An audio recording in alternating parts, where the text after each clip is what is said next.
Darwin, remind lang kita na dito sa ER, dapat mahaba ang pasensya mo. Mahabang pasensya po, ma'am. Yes, Darwin, kasi may instances talaga dito na iinit ang ulo mo. Halimbawa, isa ka lang na duty, then dinagsa ka na maraming pasyente, then yung mga bantay, nagrereklamo, sisigawan ka, ipopost ka sa social media. So sa mga ganung pagkakataon, iinit talaga ang ulo mo, matitrigger ka. Kaya importante na mahaba ang pasensya mo dito sa ER at may self-control ka. Mabuti pa kayo, ma'am. Na-master nyo na yung part na yan. Yes, Darwin. So 20 years ko dito sa ER, lahat ng galaw ko ay very demure, very mindful, and very cutesy. Hindi na ako nagagalit at yung action ko, napakalmado lagi.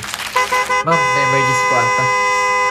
Darwin, stretcher please. Ma'am, ito na po. Darwin, common sense naman. Arrested ang patient. Wheelchair ang dadalhin mo. Sorry, ma'am. Kukunin ko na po. Darwin, ang tagal mo maghanap ng ugat. Ano ba naman yan? Ito, ma'am, may baklo na po. Oh, ano sunod mong gagawin? Di ba magbibigay ka daw ng epinephrine? Okay, ma'am. Copy po.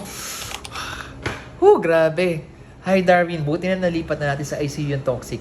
Tulad ng sinasabi ko sa'yo, kapag may toxic, dapat kalmado lang tayo, okay? Ma'am, sinigawan nyo nga ako eh. Kaya mas lalo ako na-rattle.